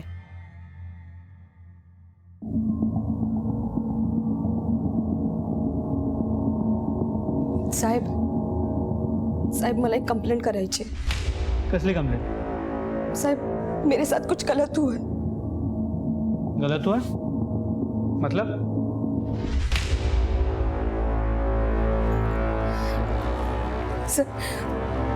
सर मुझे लगता है कि मेरा अबॉर्शन कर दिया, वो भी बिना मेरा मर्जी के. देखिए, आप जो कुछ भी हुआ है हमें डिटेल में और साफ साफ बताइए. सर 3 महीने पहले डॉक्टर सावंत के पास गए थे. उन्होंने कहा कि मैं प्रेग्नेंट हूँ. मेरे पति, सास, ससुर हम सब खुश थे. लेकिन मेरे बच्चे के जन्म लेने से पहले ही एक टेंशन जन्म ले चुका था. आई तुला बोलो ना मी तिला समजावतो म्हणून. हे बघ चंदू, तू तुझ्या बायकोला काय ते समजाव. अगर इसने बच्ची को जन्म दिया ना तो इसे इसके बाप से 5 लाख रुपया लाने को बोल, वरना इसे और इसकी बेटी को घर से बाहर निकाल दूंगी मैं. लेकिन आई मेरे बाबा इतने सारे पैसे कहाँ से लाएंगे? आधीच त्यांनी तुम्हाला 2 लाख रुपए दिले आहेत ना माँ. बघ चंदू बघ, कैसी गिनती कर रही है. आणि काय ग, तेरे बाप से जो पैसे लिए वो मैंने अपनी अय्याशी के लिए लिए क्या? तेरे पति के काम धंधे के लिए लिए. समझी तू? जबान लड़ाती है. आई आई आई तू शांत रहा, मी तिला समजावतो. देख आरती, अगर बच्ची पैदा करेंगे तो उसके शादी का, उसके दहेज का पैसा कहाँ से लाएंगे हम लोग? अरे पहले उसे जन्म तो लेने दो. जन्म लेने के बाद क्या होगा? वो कुछ नहीं. अब ज्यादा दिमाग चलाने की जरूरत है नहीं. मैंने सब सोच लिया, सब पता कर लिया. म्हणजे? राजकोट में मेरा एक दोस्त है जिससे हमें पता चलेगा बेटा है या बेटी. एक छोटा सा टेस्ट होगा, अगर बेटी होगी तो गिरा देंगे, बात खत्म. फिर अगले हफ्ते मेरे पति मुझे राजकोट लेकर चले गए. वहाँ पे एक छोटे से क्लिनिक में मेरा टेस्ट करवाया गया.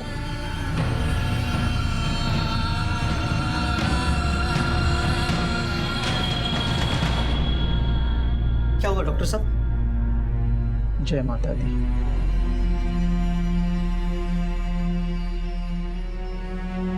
सर मेरे पति और सास को लड़की नहीं चाहिए थी. लोगों ने उस वजह से मेरी जिंदगी का तमाशा बना के रख दिया था. और तो और उन लोगों ने मुझे बिना बताए मेरा अबॉर्शन करवाया. उस वजह से मेरी तबीयत बहुत खराब होती चली गई. मुझे इन्फेक्शन भी हो गया. और उसके बाद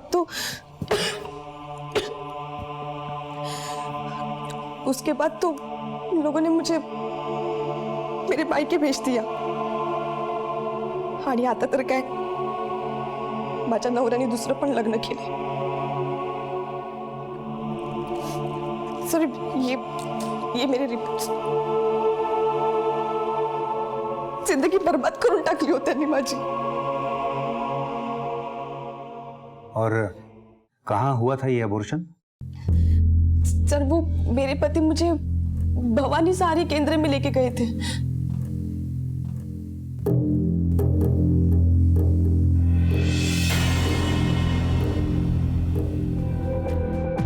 और फिर उसके बाद क्या हुआ मुझे नहीं पता. सर आरती के मुताबिक वो 4 महीने प्रेग्नेंट थी. अगर ये सच है तो फिर अबॉर्शन इलीगल है, क्योंकि ना 2 मेडिकल ऑफिसर्स को कंसल्ट किया गया था और ना ही आरती की कंसेंट ली गई थी. और दूसरी बात, ये आरती का पति चंदू भी उसे लेकर भवानी सारी केंद्र गया था. हो ना हो, भवानी सारी केंद्र का इस इलीगल अबॉर्शन के साथ कुछ ना कुछ कनेक्शन जरूर है.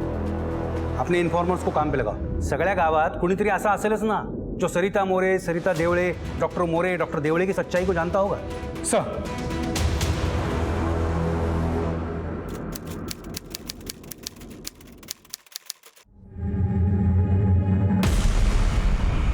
अरे भाई सुनो, क्या हो रहा है? अरे भाई टेंशन मत लो, ऑपरेशन चल रहा है, सब ठीक हो जाएगा.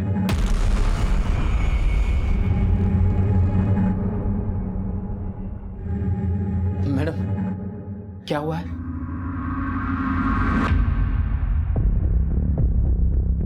मुबारक हो, बेटा हुआ है आपको. माँ और बच्चा दोनों तंदुरुस्त हैं. आपकी बड़ी मेहरबानी मैडम. अगर आपका दवाखाना ना होता तो ना जाने क्या हो जाता. अरे ये सब तो मेरा फर्ज है. और वैसे भी आपको अच्छी सी मिठाई लानी चाहिए, सबका मुंह मीठा कीजिए। जी मैं अभी लेके आता हूँ। जी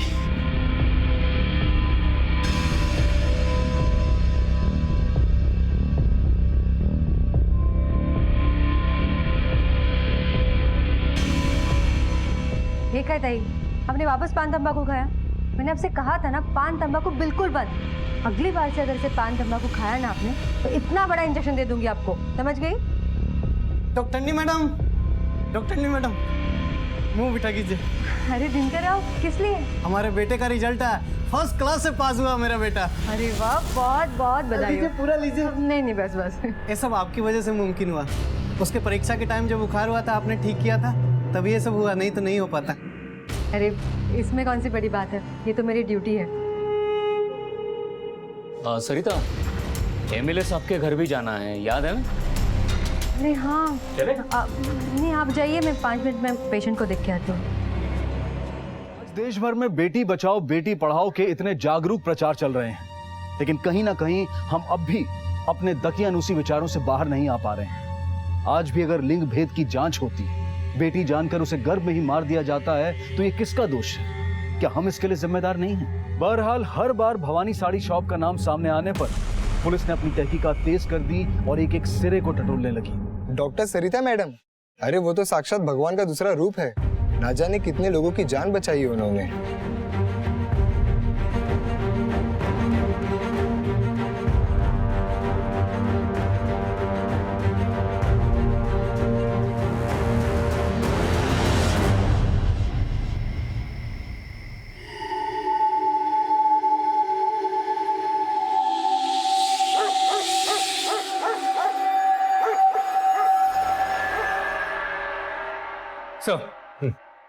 हाँ शिंदे, क्या है नई जानकारी? सर गांव में बहुत लोगों से बात की, गांव के लोगों के मुताबिक तो वो भगवान है, उसने कई लोगों की जान बचाई। नहीं, गांव वालों का भरोसा जीतने की कोशिश है ये, ताकि किसी को शक ना हो। सर इसके अलावा सत्यम क्लिनिक के वेस्ट से हमें लीड मिली है। सर ये देखिए बिल्स, होम साइड डिस्ट्रीब्यूटर के बिल्स है, दवाइयों का डिस्ट्रीब्यूटर, इसी के यहाँ से सारी दवाइयाँ आती। लेकिन सर बिल सत्यम क्लिनिक के नाम पे नहीं होते, बल्कि लक्ष्मी मेडिको के नाम पे होता है। अगर इनकी खुद की क्लिनिक है तो ये लोग दवाइयाँ दूसरे के नाम से क्यों लेते हैं? तो हैरानी की बात यह है कि सत्यम क्लिनिक से करीब 12 किलोमीटर दूर लक्ष्मी मेडिको नाम की एक दुकान भी है। हमने वहाँ भी पूछताछ की, लेकिन उन्होंने बताया कि उनके यहाँ की दवाई तो किसी और ही डिस्ट्रीब्यूटर से आती है। शिंदे, उत्सला या होम साइड डिस्ट्रीब्यूटरला शायद वही इन लोगों से मिला हुआ है। साहेब, मी देवाची शपथ घेऊन सांगतो, मुझे इस चक्कर के बारे में कुछ नहीं पता। तुम्हारी एजेंसी से एक फर्जी दुकान को दवाइयाँ बेची जाती हैं। ऑर्डर फॉर्म पे सिर्फ डॉक्टर का नाम लिखा है, रजिस्ट्रेशन नंबर भी पूरा नहीं है। बिना ये सब कुछ देखे तुम डिलीवरी भी दे देते हो और अब कहते हो कि तुम्हें कुछ पता नहीं है।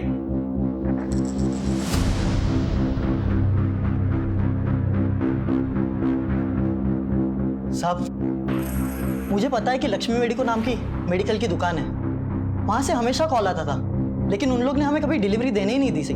वहां से हमेशा एक बंदा आकर डिलीवरी लेकर चला जाता था, तो इसमें शक करने की कोई वजह भी नहीं हुई ना साहब।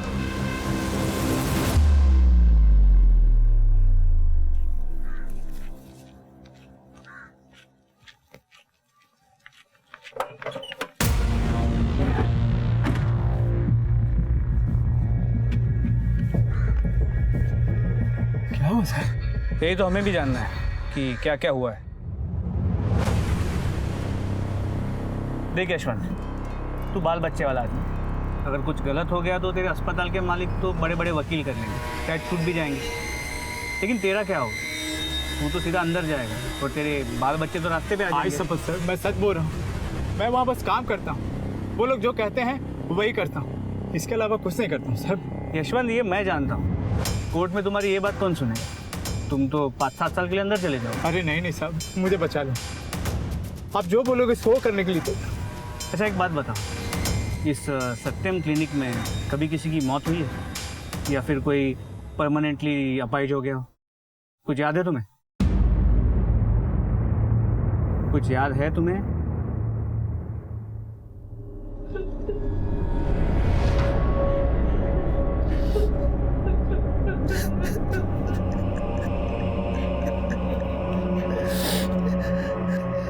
जानवी का एक लड़के के साथ अफेयर था, हमें भी उस लड़के से कोई आपत्ति नहीं थी, मगर जैसे ही जानवी की प्रेग्नेंट होने की खबर आई, वो लड़का किसी को बगैर बताए कहीं चला गया। जानवी अबॉर्शन करने के लिए तैयार नहीं थी। उसे यकीन था कि वो लड़का लौट आएगा, मगर वो जब नहीं आया तब हम टूट गए और फिर हमने वो सत्यम क्लिनिक में जाकर चुपचाप अबॉर्शन करने का फैसला कर लिया। लेकिन जानवी की मौत कैसे हुई? पता नहीं साहब, शायद ऑपरेशन के टाइम पे कुछ हुआ होगा। हमें तो सिर्फ लाश ही मिली। तो आपने वहाँ डॉक्टर से कुछ पूछा नहीं? पूछा था, मगर उन्होंने हमको धमकी दी। हमें कहा ये बात अगर किसी को कही दी तो ये बात फैल जाएगी और तुम्हारी इज्जत तो जाएगी, पर से पुलिस के चक्कर में फंस जाओगे। तो हम डर गए साहब, इसलिए हमने किसी को कुछ नहीं कहा। आपने ये सत्यम क्लिनिक ही क्यों चुना? 6,000 में काम हो जाता है, सस्ता भी है, उसका नाम भी बड़ा था। लेकिन साहब हमें क्या पता था हमारी बेटी। सर, जानवी के माता पिता ने स्टेटमेंट दे दी है। इसके अलावा ये कुछ बर्थ सर्टिफिकेट की कॉपीज है जो हमने कॉर्पोरेशन से मंगाई थी, जो डॉक्टर मोरे ने इशू की, और ये सभी फर्जी है।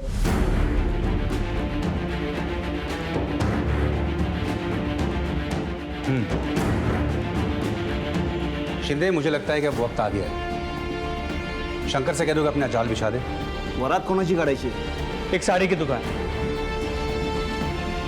और अहमदनगर डिस्ट्रिक्ट के सिविल सर्जन विनय मयेकर को भी इन्फॉर्म कर दो, क्योंकि ऐसे मामलों में उन्हीं की मदद से केस को सुलझाया जा सकता है। सर, वो क्या है ना कि मेरी बीवी का कहना है कि बच्चा गिराना पाप है। ऐसा पाप वगैरह कुछ नहीं होता है, तुम चिंता मत करो, उसे कुछ भी नहीं होगा। बस उसे चेकअप करवाने के बहाने से कल यहाँ ले आना। ठीक आहे साहेब, डॉक्टर मॅडमने भेटून थोडं बोलू शकतो? थोडं तसल्ली करना है ना इसके लिए। अच्छा, चलो। साहेब काय घाबरायचं कारण नाही ना? अरे नहीं काय घबरता है तुम्हें? नहीं, तीसरी बार है ना इसकी। अरे ऐसा कुछ होता नहीं, हमने कई बार किया है। चल सरिता, ये सुधाकर है। नमस्कार मैडम। बात हो गई इनसे, लेकिन आपके मुंह से सुनना चाहते हैं। मैडम, कोई प्रॉब्लम तो नहीं होगी ना? अरे नहीं, आप बिल्कुल टेंशन मत लीजिए। देखिए, आप सिर्फ अपने पत्नी को कल सुबह 8 बजे यहाँ लेकर आइए, बाकी आपका पूरा काम हो जाएगा। हेलो सब शंकर बोलतोय। हाँ बोल शंकर। साहेब, आधा काम तो हो गया। ठीक है शिंदे, डॉक्टर मयेकर को इन्फॉर्म कर दो कल सुबह 8 बजे। सर,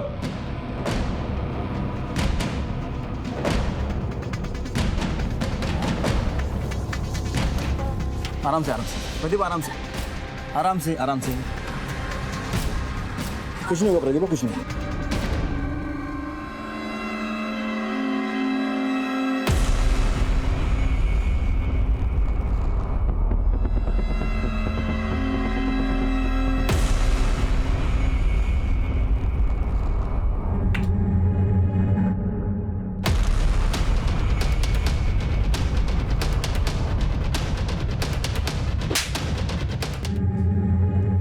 अंदर 1 मिनट, जो जहां है वैसे ही रुकिए। ये क्या बदतमीजी है? यहाँ सर्जरी चल रही है, आप ऐसे अंदर नहीं आ सकते, बाहर जाइए। देखिए, ये कोई पेशेंट नहीं है, ये हमारे डिपार्टमेंट की लेडी कांस्टेबल है, कांस्टेबल अनीता। क्या? Thank you Anita. Welcome sir. और ये डिस्ट्रिक्ट सिविल सर्जन है, और हाँ असली है, इन्हें इनका काम करने दीजिए। एक काम करो, सब सामान और डॉक्यूमेंट्स सब कर लो और टेस्टिंग के लिए ले चलो। देखिए, आप हमारे सामान को हाथ नहीं लगा सकते। मैंने किया क्या है? ये जो भी पूछे उन सारे सवालों के जवाब हमें चाहिए। हाँ, क्या मैं आपके मेडिकल डिग्री सर्टिफिकेट देख सकता हूँ? ये लीजिए।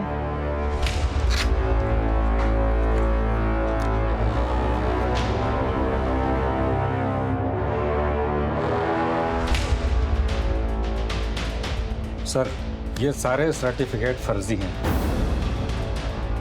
शिंदे, यहाँ के सारे लोगों को हिरासत में ले लो। चलिए मैडम, अब आप अपनी प्रैक्टिस जेल में चल के करिए, बहुत सारे पेशेंट मिलेंगे आपको वहाँ पे। चलिए। देखिए, मेरी बात सुनिए आप। छोड़िए मुझे, मेरा हाथ छोड़िए, मेरी बात तो सुनिए। सारा सामान जब्त कर लो और हॉस्पिटल को ताला लगा दो। चलो। एक मिनट ये क्या हो रहा है? राजा देखो ना, बोला ही ना मुझे छोड़ने को। मुझे मंत्री जी से बात करने दीजिए। जिससे बात करनी है बात कर लो, लेकिन पुलिस स्टेशन चल के इसे भी लेकर चलो। चलो। ये क्या तरीका है? मेरी बात सुनिए, आप ऐसे नहीं कर सकते। मेरी बात तो सुनिए। हाँ तो राजा साहब, वाह, शादीशुदा होने के बावजूद दूसरी शादी की तुमने सरिता से।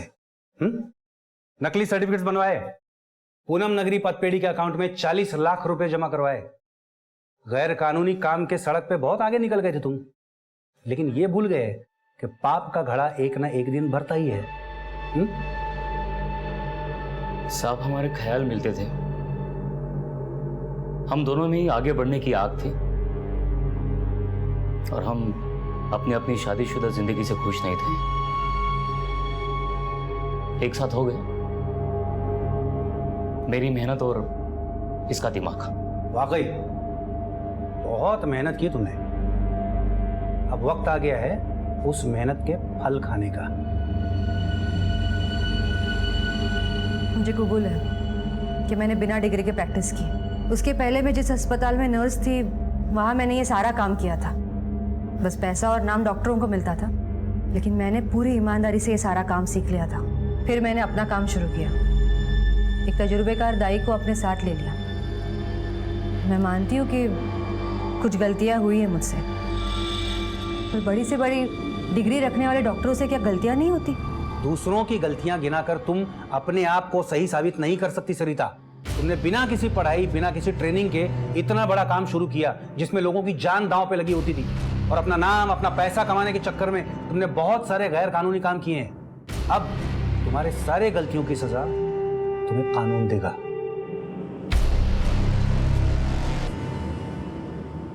ये जरूरी नहीं है कि हर डॉक्टर फर्जी हो, लेकिन जब सवाल हमारी जिंदगी से जुड़ा हो तो सावधानी बरतना और जानकारी हासिल करना हमारा हक है, जिसे हम अक्सर अनदेखा कर देते हैं। और इसी का फायदा उठाते हैं सरिता और राजा जैसे लोग, और कई मासूम जिंदगियां इस दुनिया में आने से पहले ही खत्म कर दी जाती हैं। सिर्फ पहनावे और रहन सहन में बदलाव लाने से कुछ नहीं होगा, अपनी पिछड़ी हुई मानसिकता और सोच से बाहर आना जरूरी है। इसी विचार के साथ अब मैं अनूप सोनी आपसे विदा लेता हूं। फिर मुलाकात होगी अगले एपिसोड में एक और चौंका देने वाले केस के साथ। तब तक अपना और अपने परिवार का ख्याल रखें और देखते रहें क्राइम पेट्रोल सिटी क्राइम्स। सबक एक को सीख हम सबको। जय हिंद। क्राइम पेट्रोल्स के और भी दिलचस्प कहानी देखने के लिए हमारे चैनल को सब्सक्राइब करें और बेल आइकॉन दबाना न भूलें।